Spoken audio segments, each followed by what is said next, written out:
Well, hello, hiya, and greetings, and welcome to the Aimless Adventure Guild meeting. This is our short weekly series where we get to just rap about some kind of subject. This week, we happen to be talking about our top 5 console games of all time. With me, we've got the original Hulkamaniac on the phone, the Hoove. What's up, brother? Yeah. We've got the matriarch of fun facts, Helen. Hi.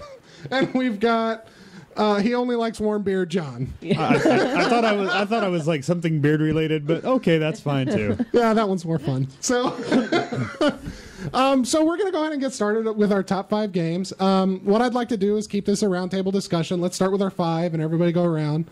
Then we'll go to our 4, et cetera, et cetera, et cetera. John, I will, or actually, I guess I'll read Murph's because Murph submitted his, so I've got Murph's. Yeah, we'll just go ahead and go around the table. I think I will start with the Hulkamaniac himself, the Hoove, since he is on the phone. What's your number 5, brother? My number 5, and we talked last night about how hard this was for me to compile this list as far as console games are concerned. So just to preface this a little bit, I didn't put any wrestling games on this list because I think that genre deserves its own list from me, which I hope to do a short for you guys out there in TV land pretty soon. Are we getting the real Hoove without a wrestling list? Right. I began with the Super Nintendo, and I began with Super Mario Kart on Super Nintendo. Okay. I think the game is timeless. I don't know if you guys saw my Facebook post about a week ago. Cassandra and I were playing it. Yeah. Solid choice. Thank you, Josh. Thank you, Josh, for letting me use the controller because my other controllers are jacked on my FC Twin. And your controller you let me use is perfect. Thank you very much. Please let me buy it from you until I can get the Fallout games or whatever. You can borrow it, but you can't buy it. Super Mario Kart, man, it's a timeless game. I had so much fun playing this back in the day with my friends. It really doesn't lose any appeal. And the best part of winning the circuit is you win a 40 and Wii grows out of it. So Cassandra and I were pretty excited about that. That's awesome. Very solid choice. Yeah, I mean, I've played a lot of Mario Kart in my life. Every now and then, Amanda and I will fire up the Super Nintendo and go into the battleground and go back and forth. And being 100% honest and not satiating at all, she really usually kicks my ass in that game. 100% honestly, the racing. It's just a lot of fun. Yeah, the racing she can't beat me. Battleground fucking beats me. Battleground's a blast. Yeah, every time. So, Helen, what's your number 5? Okay, my number 5 is Boom Blocks. Oh, Steven Spielberg Classic joint. on the Wii. Yeah. So it's a cross between Jenga and Tetris. Uh-huh. That one is always so much fun. With so much more destruction. On the Wii, right? Yeah. Yeah. On the Wii. I've never played it. I know that it was produced by Steven Spielberg, and it does have a high cult following, so that's a solid choice. Yeah, we had a Wii, and by far, at least the games that we played on it, took best advantage of the Wii's controls and depth and everything. I mean, you couldn't just swing the controller with your wrist and hit a home run. You actually had to be pretty articulate with your movements. Right. It was really good. Awesome. John? I'm going with another Mario classic. I'm going with Super Mario 64. I had to go with a Mario game. I had to. He's, like one of the reasons why I'm here. That surprises me a little bit. Okay, go on. I love that title. I played. It's one of that, and I think the original are the only 2 I've beaten. But yeah, I had a blast. It was so much fun. It surprises me a little bit because you're older than I am, right? So like, my quintessential Mario title is not a Nintendo 64 title. So it just surprises me that like usually a younger generation, like 5 years younger than us, typically identifies with Mario 64 because that was. Don't get me wrong, I had every Mario game before it and every Mario game after it, pretty much. But it was the one I had the most fun playing. Gotcha. I have a fact. Go for it. Okay. Super Mario 64 was originally planned as a SNES game. Holy cow! They wouldn't have done well. I wonder how that mode 7 or something. I don't know how they would have something done. to do with the controllers. Huh. Yeah, without the analog and without the 3D. a decent 3D. Yeah. Modes maybe done it via mode 7, but man, then all the textures would have been flat and totally different game. Definitely. I agree. I think it's an excellent game. And in terms of 3D platformers, it was kind of the first one out there. Right. And it set the bar to a point where it wasn't met for years. Yeah. Plus, nothing was more fun than the first time you got to fight Bowser and you get to grab his tail and swing him around. Swing him around. With That was so much analog fun. stick. Yeah. That was good stuff, for sure. Okay, so I'm going to assume that Murph's list goes from 5 to 1, I think. Kind of... Or do you think it goes from 1 to 5? Let me see it again.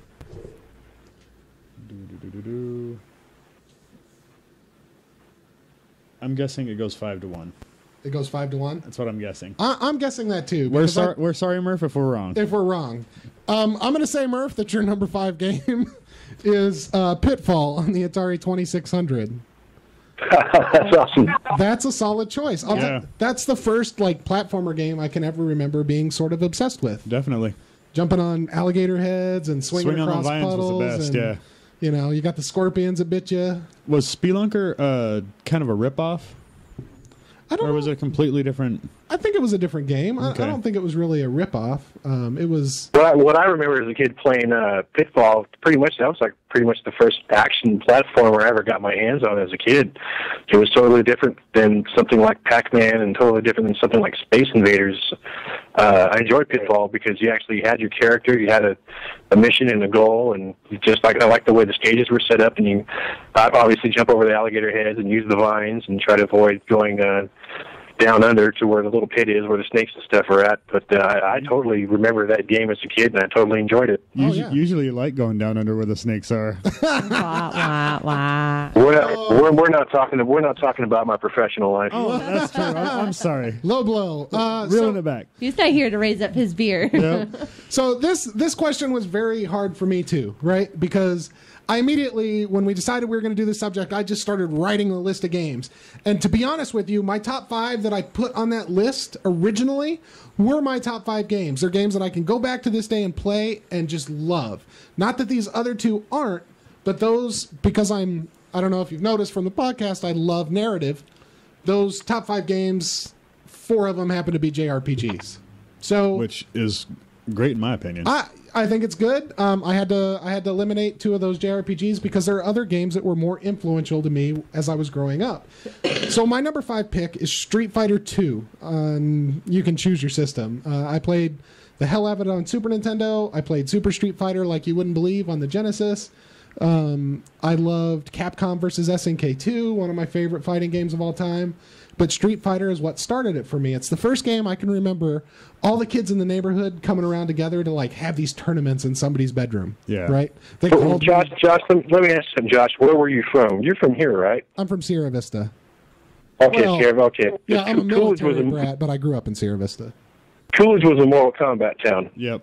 Yeah, so the guys that I hung with, they played Mortal Kombat too, but Street Fighter was my fucking game. And they called me Blonde Luck. I think I've said it on the podcast before. Yeah. That game gave me calluses on my thumbs. I mean, I played so much of that game, my thumbs hurt. And I think that's the only example, fighting games in general, but especially Street Fighter 2, are the only examples where I had physical injury from playing. Did you ever watch the cartoon? The Street Fighter cartoon on USA? I didn't. I watched the anime, which was, I probably shouldn't have at that age, because Chun-Li took a shower. Oh, but, nice. Yeah.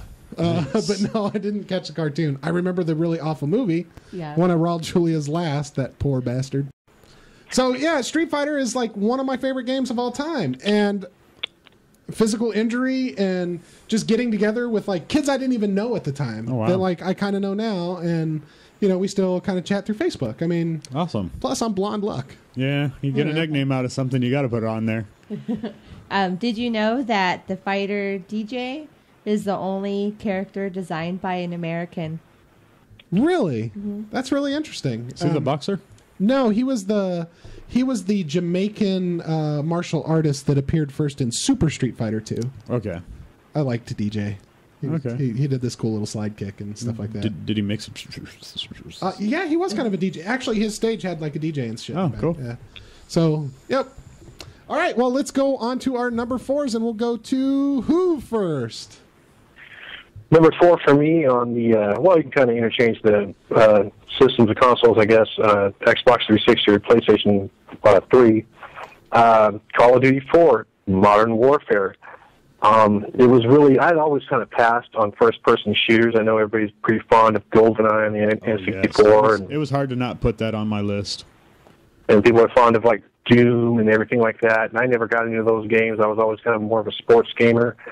But Call of Duty for Modern Warfare, when I played that, first time I played it was on the Xbox 360, which I hated that fucking system because I had to turn 3 of them back in and wait for a couple of months to get it back in. Red Ring of Death, hashtag. Mm-hmm. Just the story. I mean, I wasn't always connected to the internet and all that kind of stuff, and you had to stick to the campaign mode.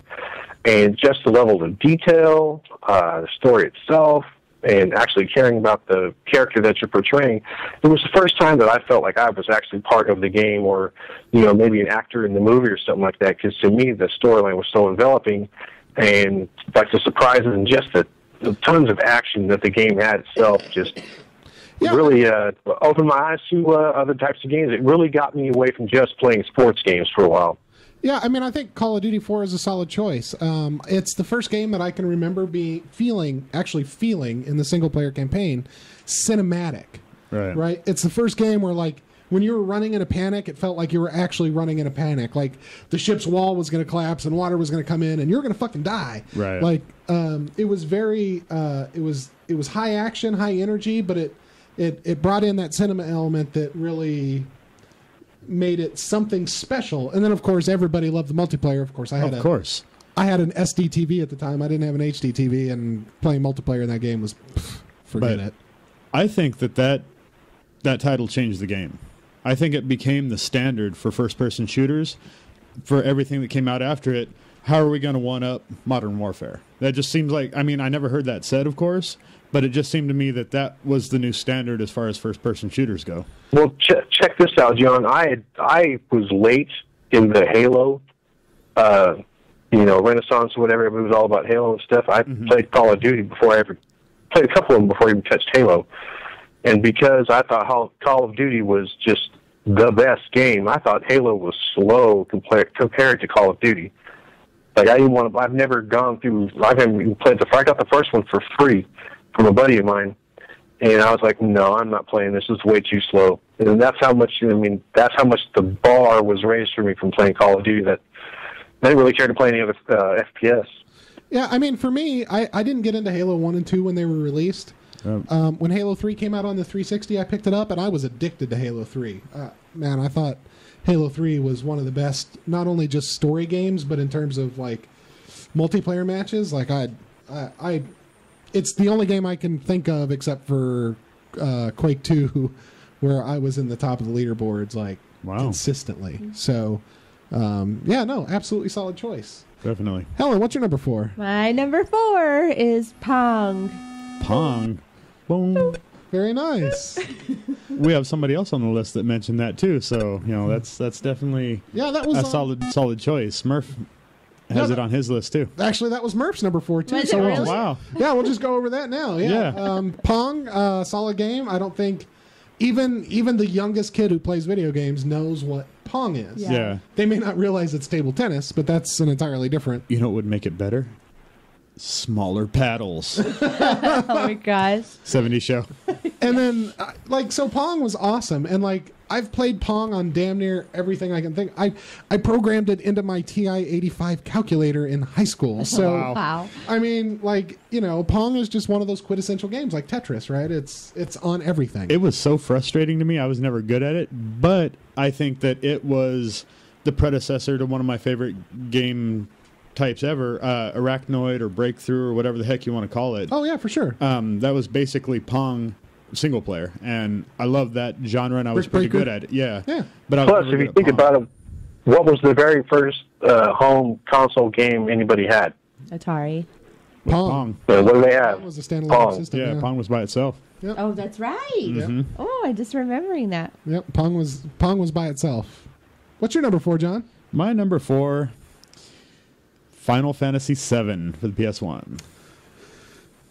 Okay, I can give you that. I mean, I know a lot of people really love Final Fantasy VII. Yeah, I loved it. I mean, I spent many hours watching other people play it, and this was before play-alongs or Let's Plays and stuff when it was just, I go to a friend's house. What are you doing? Final Fantasy VII? Yeah, I got nothing better to do. Sit down and watch, you know? And just all the materia and limit breaks and everything was just amazing. I don't know. I think my standards were too high for that game. I bought a PS1 for Final Fantasy VII. Okay. And so you went in with too high of standards or expectations? Yeah. I think I went in with too high standard. I bought a PS1 so that I could get Final Fantasy VII. The day that Final Fantasy VII was released, I was working as a dishwasher at Denny's, and my parents happened to be going to the Tucson Mall that day. So I gave them my money, and they went to the Tucson Mall, and they got me the game, and they got me the strategy guide and all that stuff. So, of course, I flipped through the strategy guide before I start playing, and I start playing, and I didn't. Maybe I'm just too OCD. I didn't like the difference between the on the map cloud and then the in the game cloud and then the CGI cloud. There was too much variation there, so I had a lot of stuff to nitpick about the graphics. The game itself was okay. I felt like the story wasn't finished, finished. Okay. Because the strategy guide and stuff had Eris's ultimate limit break and all that stuff, and spoilers, she dies, and you never get a chance to see any of that. And I felt and then I'm reading magazines where Square basically admits that yeah, we wanted to get this game out, so we cut sections of the game out, and I to me it's kind of like Destiny. It's that well, if what they left out might have been the thing that really sunk in for me, or would have made it more cohesive, because I said, I'm a narrative whore. Right. So I'm not so much, but I enjoyed the hell out of the game. I played it to completion. I put 70 hours into that game. But and I think it's a solid choice. I think it's one of the quintessential RPGs of this generation. But its mechanics and stuff were taken from the previous. Yeah. So I don't know. I love that it brought JRPGs into the 3D realm. At the same time, I just had some gripes about it that I've never been able to quite get over. But yeah, you can challenge my gamer label or whatever, but there's not a whole lot of games. I can't remember on Chrono Trigger who was who or anything, but I didn't care for Chrono Trigger. I remember a bunch of characters from this game, Cloud, Sephiroth, Barret, etc., and that's pretty huge for me because I'm not a story watcher. I'm a button mash to get to the next fight. Let me add something to the Final Fantasy VII. I remember back in the day when I had a PS1, and I can say the names, nothing like that, but I've seen a full tweak out on that game for 5 days straight. Wow. And it wasn't me.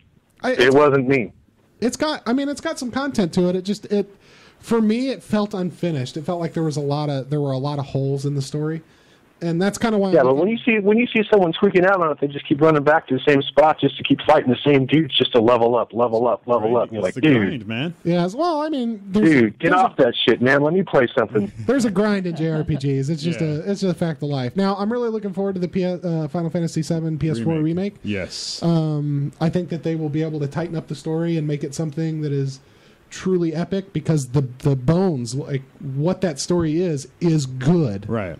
They just need to. It just needs to be tightened up a little bit, I think. So, my number 4. Again, I dropped off another JRPG for this one. Super Mario World on the Super Nintendo. That is my Mario game. Okay.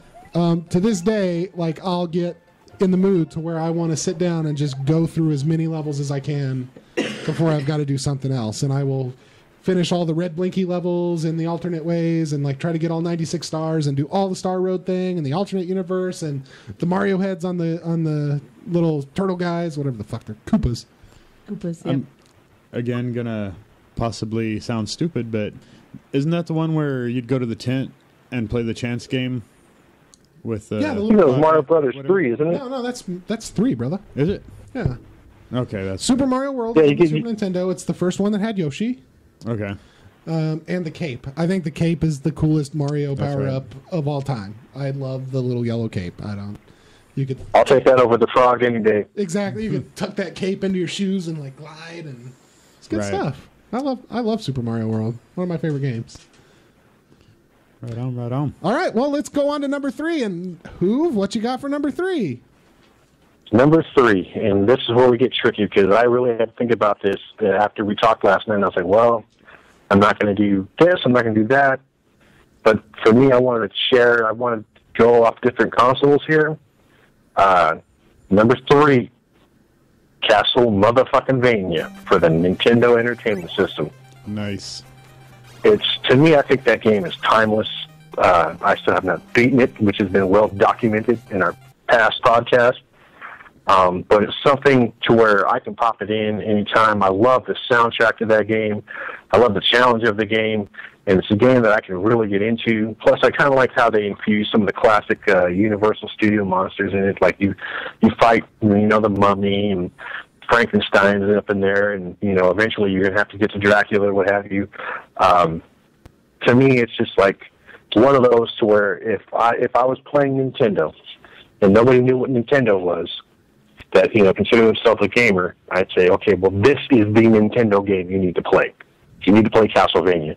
And plus it sparked a revolution of which are very good sequels and prequels for many different games that came cross-platform that came later on. And so Castlevania for me, number 3. For sure. I love Castlevania. It spawned out this whole term, right? This Metroidvania. Right? So all of these games where the levels are multi-level and you've got to find things to unlock things and go up and down and left and right and just like explore. Like it really was sort of the first open world type of game where you had to find the shit you needed to get to the next spot or whatever. Right. So you had these like great big areas to explore. The peak of the Castlevania series for me was Castlevania 4 on the Super Nintendo. I loved that game, but I don't know that I've played any other than the original. Oh yeah? Yeah, I liked it, but not enough to continue the franchise. There was one that came on PS1 called Castlevania Symphony of the Night. Mm-hmm. Graphics were beautiful. Music was awesome. But man, was that son of a bitch hard. Yeah, I thought it was hard, and I got to a certain point in the game to where I don't know if I missed something or didn't grab anything, but I literally couldn't go anywhere else. I could just leave my guy there, and he sits there till whatever, he dies or whatever. But I just like the first one the best because it's simple, man. Pick your wit, whoop ass, kill monsters. Love it. Yeah, I've got Symphony of Night on the Vita. I like that game. Nice. I boot it up every now and then when I feel like playing something like that. So definitely a good call. Helen, what's your number 3? Okay, before I say what my number 3 is, I just want to make it clear I'm not really a gamer. I have a couple games that I like to play, but I'm not very good at this game at all. But I enjoyed playing it. Okay, so it's Grand Theft Auto 5. Nice Guilty pleasure. That is a great game. Cassandra would applause right now if she could hear you say that because she's a big GTA fan. Nice. I've played all the GTAs ever since the very first one. Grand Theft Auto 5 is my favorite. I mean, it's not only graphically beautiful, the environment is so deep that you feel like you can do anything. I mean, what better example of you can do anything than people making YouTube videos of freestyling BMX bikes in Los Santos. It's crazy what you can just, if you decide you want to do it, you can probably fucking do it. Want to hijack a jumbo jet, jump out, and then fucking parachute from that shit? You can do it. You can do it. Yep. Yeah, and you know what? It's talking about an open world game like that. Do whatever the hell you want to do. I'd have more fun in a GTA world than I would in fucking Minecraft. I know that. Oh yeah, that's for sure. Yeah, a little glimpse into the life that is the binge household. We have 3 teenage daughters, and some of the best family fun nights we've had is crowding around the TV, passing the controller on GTA 5. It's just a blast. That's a solid pick. That's awesome. The driving mechanics are good. They finally got the shooting mechanics right. In terms of just anything you want to do. I would have to yell at the girls, though, because they would like to stockpile weapons, go up on a watchtower, and just pick off cops for an hour. I'm like, go do something else. Go to the car or something. Yeah, so have I, but still, it's kind of morbid. Well, they could be like me, just hunt down. They could be like me, just hunting down hookers. Your Uncle Danny is a sheriff's officer. Right? You better stop. Yeah. Helen's got fun facts, and I can't remember which game it is, but fun fact, Gary Busey did one of the voices on one of the games, And this is one of my favorite cutscenes ever. Because I forget the whole story into it, and spoiler alert if anyone's listening, but you go somewhere, you meet Gary Busey's character, what have you, and it's him. You know, he's credited in the game itself, and before something blows up, before he gets blown up, he's like, "Daddy!" And me and my brother, every time we see my dad, "Daddy!" Oh. Yeah, that's great. I love GTA 5. My favorite banter was GTA 4, though, because Nico and his cousin Roman, like, they just, Nico would be driving somewhere and Roman would call him and be like, "Hey, cousin, we got to go see those big American titties." It was hilarious. Great. Every time I play that one with Nico in it, and I hear somebody talking to him, Nico, I just want somebody to say, "Cheeseburger, cheeseburger, cheeseburger." Big American titties. So what's your number 3, Awesome. John? My number 3 is a little bit more obscure. It's another PS1 title, Brigandine. I've heard of it. I've never played it.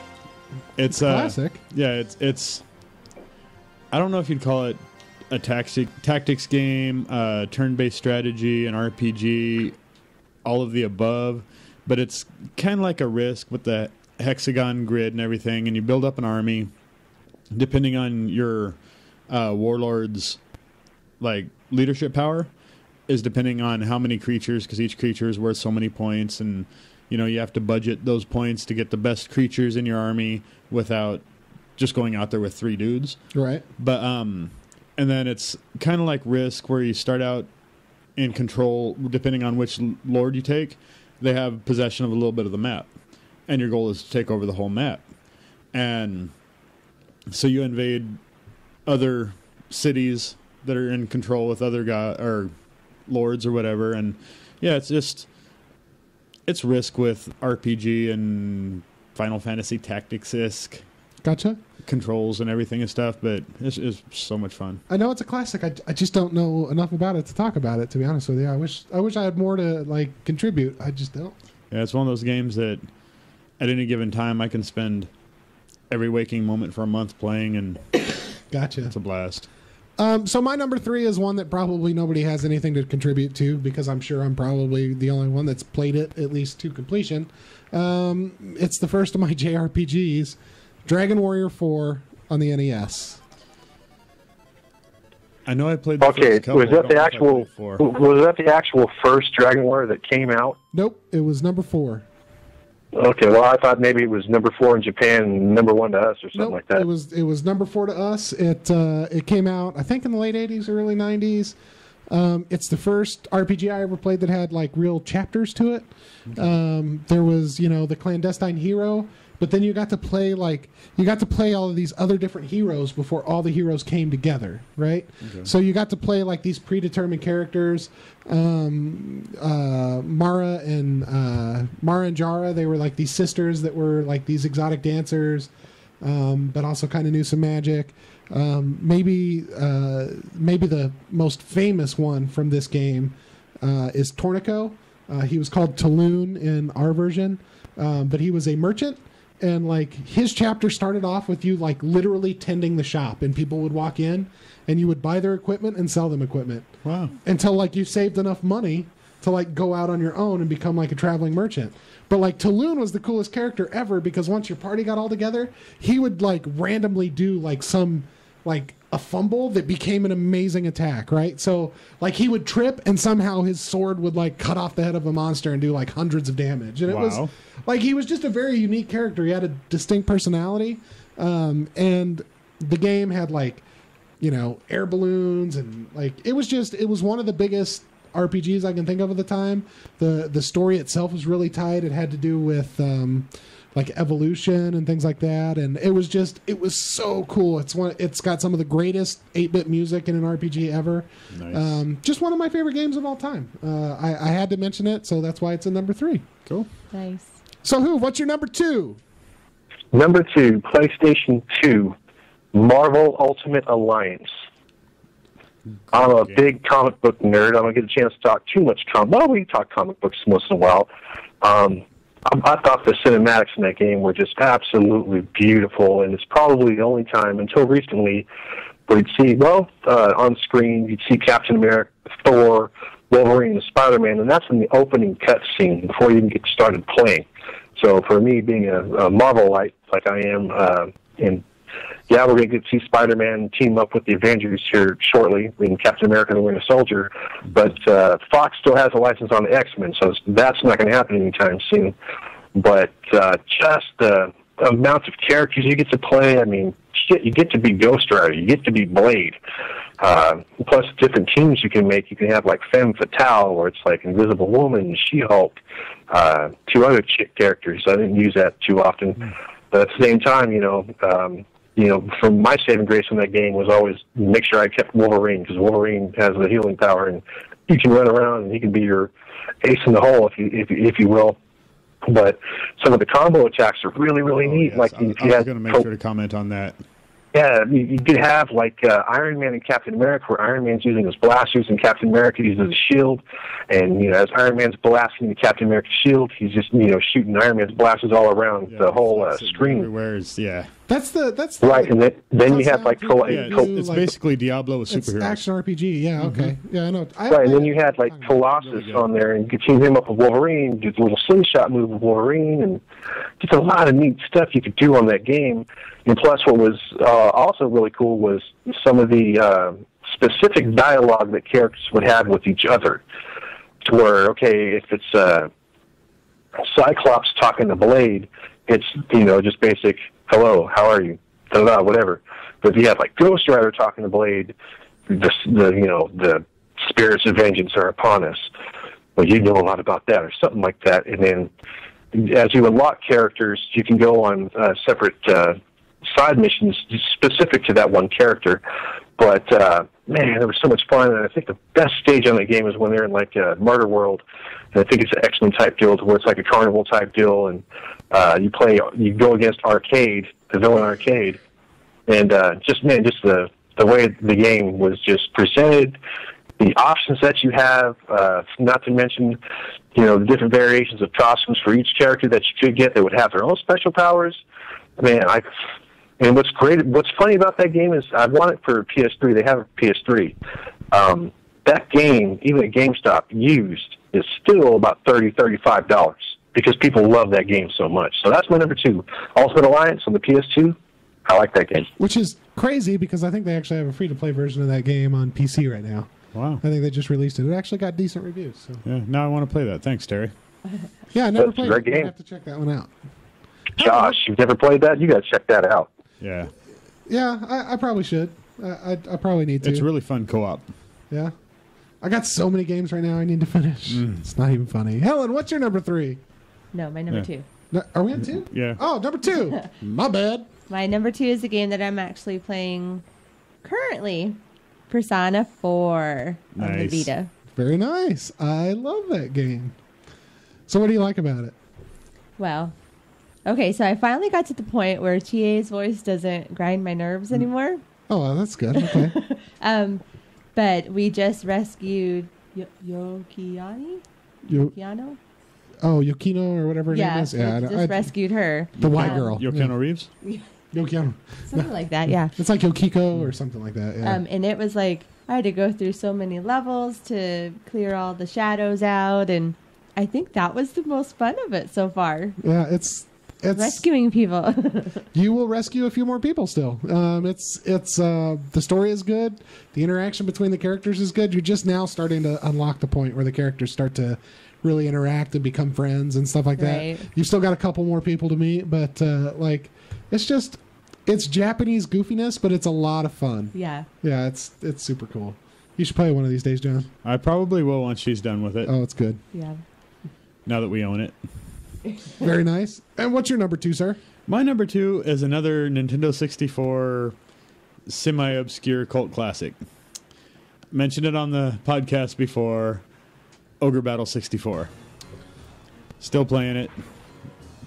Probably start over again in a couple months and start from scratch again because it's just can't get enough of it. Solid game. They have remade that game several times, including 2 different iterations on PlayStation platforms.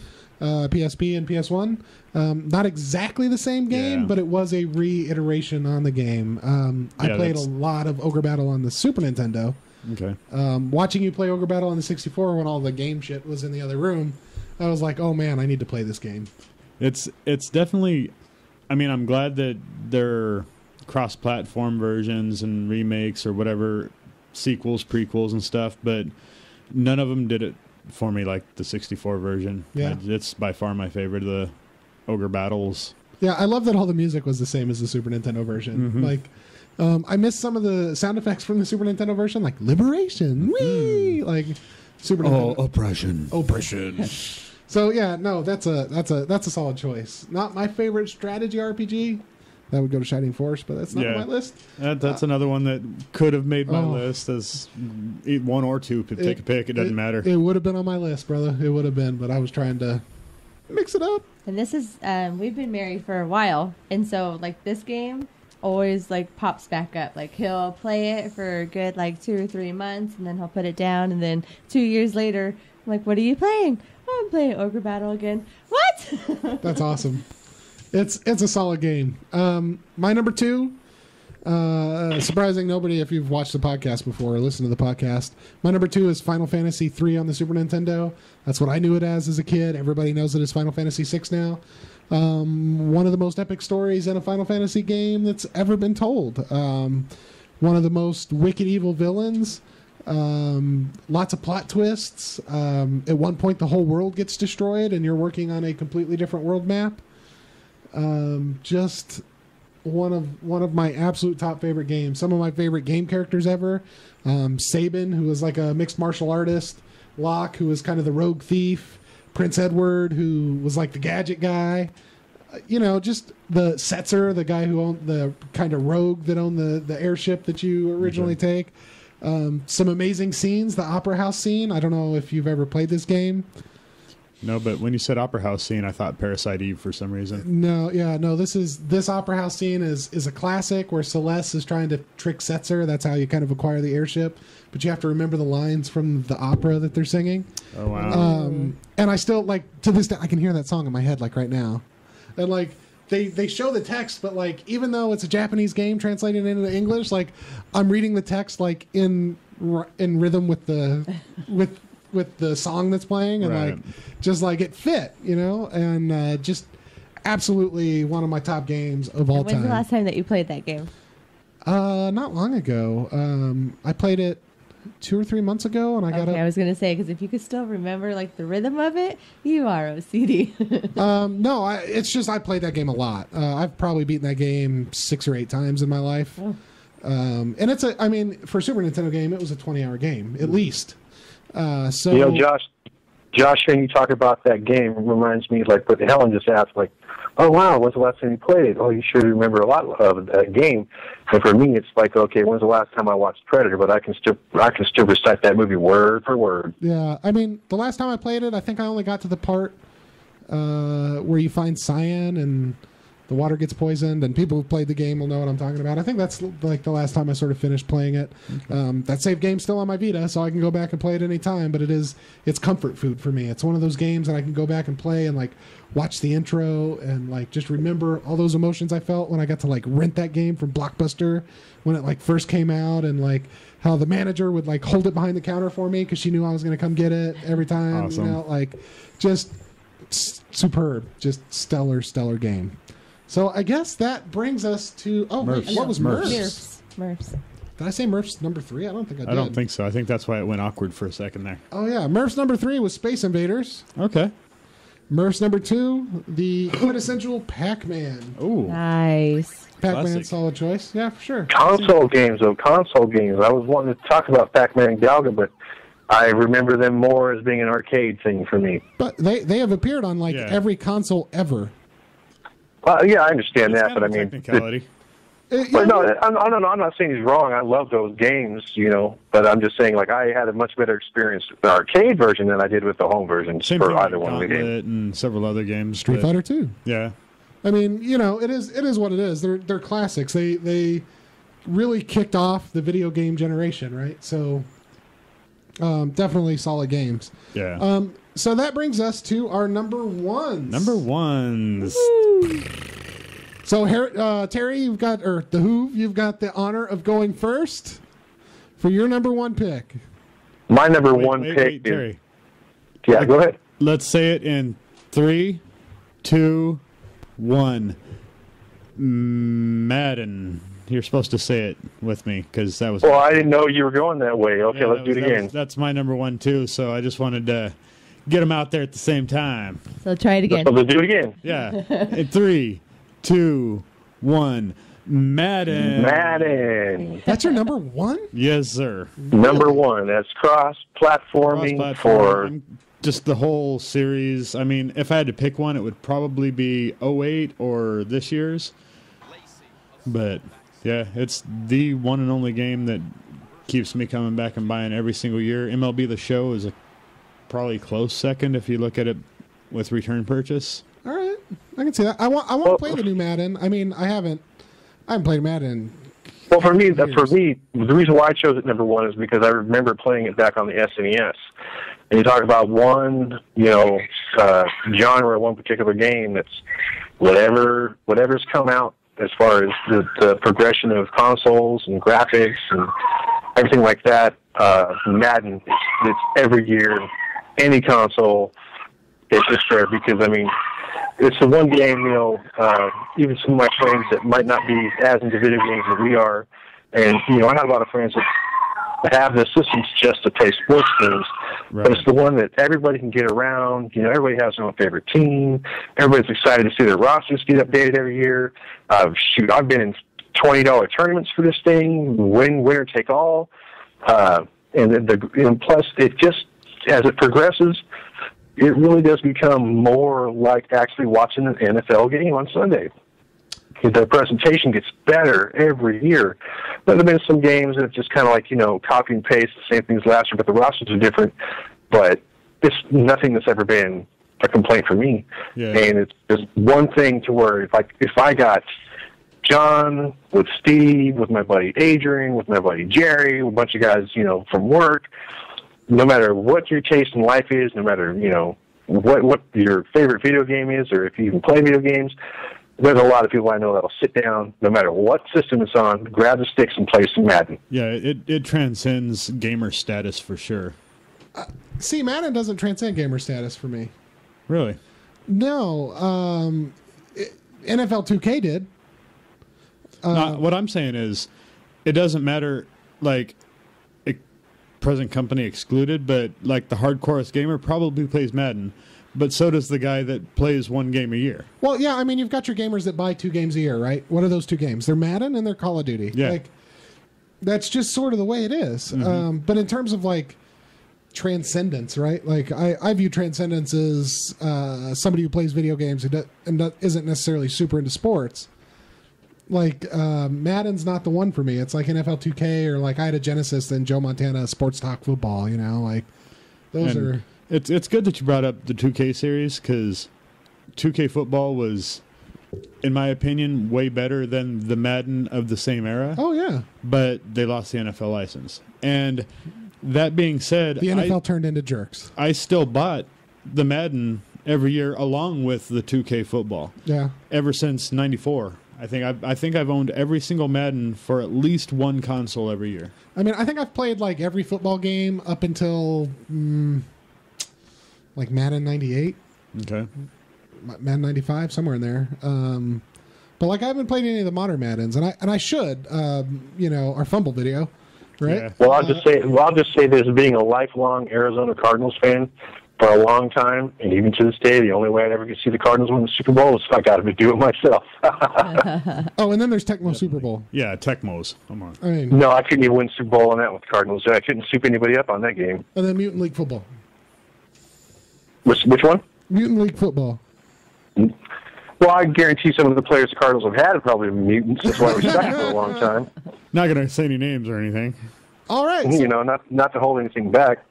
So we'll go to Helen. What's your number one pick? My number one is just a silly game that I was stuck on until I finished it.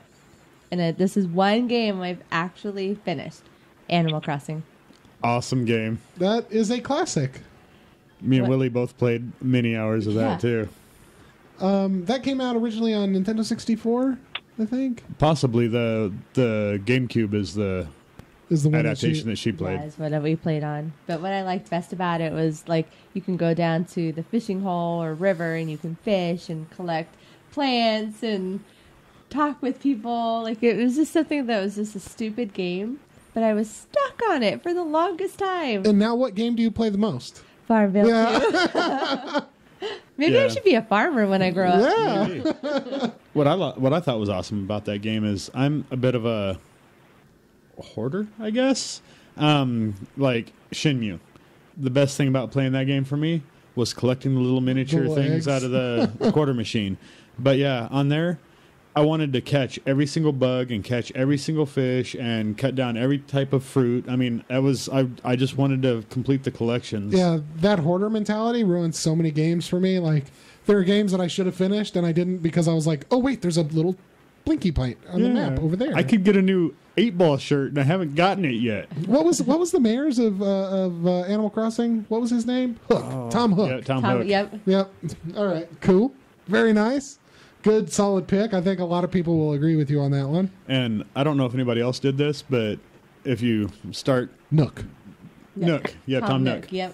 You do your quests or whatever, and then you go into your GameCube settings and advance it a day, and then go back into the game, and the game will have progressed a day, and you can just continue on without having to wait for cooldowns and stuff. Yeah, I did that in like Fable 2 on the Xbox 360. Nice.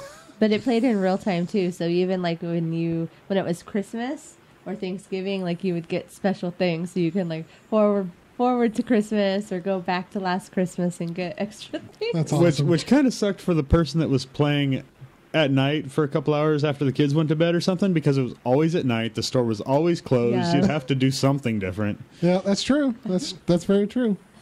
That's very awesome. I like that pick. That's a good pick. Great game. Number 1, John. I'm with Terry on Madden. Oh, that's right. Yep. All right. What was Murph's number 1? Murph's number 1. Murph's number 1 was Super Mario Brothers on the NES. A very easy pick as a classic, and I don't know if you heard it made Mario famous. that's what I heard something about that. This Mario guy, he came out of nowhere, or came out of a pipe. I think maybe. Something like that. Actually, I have a fact about Mario. Another one. Mario was depicted as bald in early Donkey Kong merchandise. Oh, Interesting. I don't know if I'd trust a bald plumber. No. Well, he was a carpenter in Donkey Kong. That's right. When he was Jumpman, he was a carpenter. That's Just true. saying. Also, Mario, fun fact. Do you know where Mario got his name?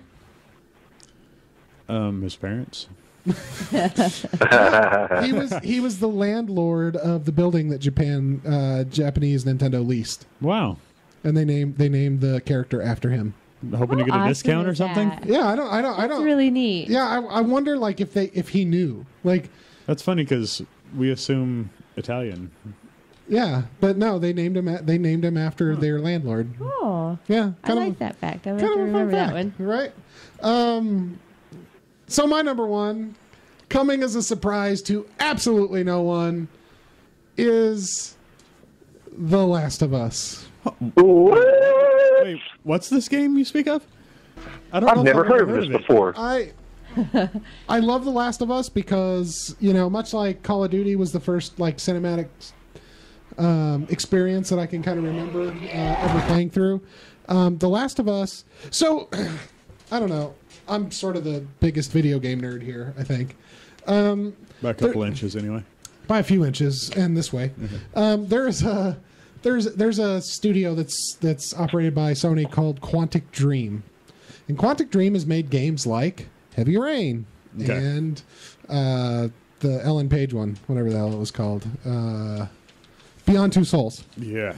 So David Gage is the guy that runs Quantic Dream, and like his stated passion is to make games that the stories are like the center of the game. Like he wants the narrative to be the center of the game. The problem with those games is that he ignores game mechanics, the shit that actually makes the game fun, to tell a story. And sometimes the stories don't make sense because he's French. So At the end, does it say fin? But exactly. So the thing, although his short Kara is one of the greatest, YouTube Quantic Dream Kara, seriously, one of the greatest videos ever. But the problem is that he misses the game mechanics. Now, The Last of Us is the first time I can ever remember a game telling me this story that I was wrapped up in, just enraptured by.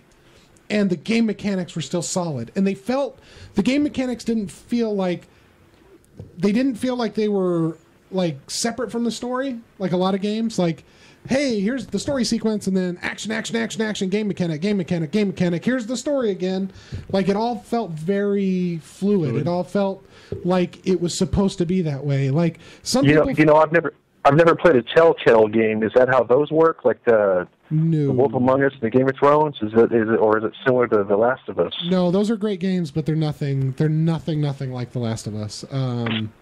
The story in The Walking Dead is good. The Wolf Among Us is a great game, but no, what The Last of Us did is it took a typical stealth action mechanic and put it into this game that is just so epic that you forget that this is a stealth action game. You forget that this is a zombie survival game. This is a game about people. And the performances obviously turned in by Ashley Johnson and Troy Baker were just stellar. I've heard they're pretty good. Yeah, they're.